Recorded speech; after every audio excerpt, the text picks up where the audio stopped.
Mutton আশা করি বাড়িতে অনেকবারই বানিয়েছেন, বাট এই রেসিপির পদ্ধতিটা একদমই আলাদা। খুব সহজ আর তাড়াতাড়িও হয়ে যায়। পুরো রেসিপিটা দেখার জন্য তোমাদের কাছে অনুরোধ রইল। আজকের রেসিপি মটন কষা। মটন কষার জন্য এখানে 500 গ্রাম মটন ভালো করে পরিষ্কার করে নিয়েছি।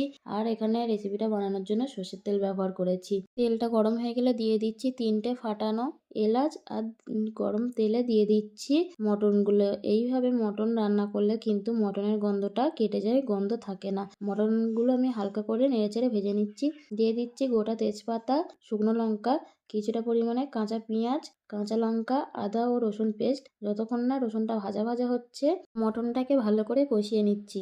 আদা রসুনটা কিন্তু আমি গরম তেলে দিয়ে দিইনি, এইভাবেই রান্না করছি। দিয়ে দিচ্ছি পাকা টমেটো, স্বাদ মতো নুন আর পরিমাণ মতো হলুদ, 1 চামচ কাশ্মীরি লঙ্কার গুঁড়ো দিয়ে মটনটাকে ভালো করে কষিয়ে নিচ্ছি। দেখতেই পাচ্ছ কত সুন্দর কালার এসে গেছে। হালকা সাইড থেকে আমি যে একটুখানি জল দিয়ে ভালো করে কষিয়ে নিচ্ছি যাতে মটনটা কড়াইতে লেগে পুড়ে না যায়। দিয়ে দিচ্ছি পরিমাণ মতো জল, দিয়ে বেশিক্ষণ এটাকে সিদ্ধ করতে লাগবে না, 10 থেকে 15 মিনিট ঢাকা দিয়ে সিদ্ধ করে নিচ্ছি। কাঁচা মশলায় দিচ্ছি গরম মশলা, গোলমরিচ, মৌরি, ধনে, গোটা জিরে দিয়ে ভালো করে মশলাটাকে আমি বেটে নিয়েছি। বাটা হয়ে গেলে মশলাটাকে তরকারিতে দিয়ে ভালো করে একটু নেড়েচেড়ে 5 থেকে 10 মিনিট ফুটিয়ে নিচ্ছি। দেখতেই পাচ্ছ কত সুন্দর কালার এসে গেছে, ফ্লেভারটাও কিন্তু দারুণ এসেছিল। তোমরা কিন্তু এইভাবে বানাবে। আমি কিন্তু খুব বেশি ঝোল করিনি, তোমরা চাইলে এর থেকে কমও ঝোল করতে পারো।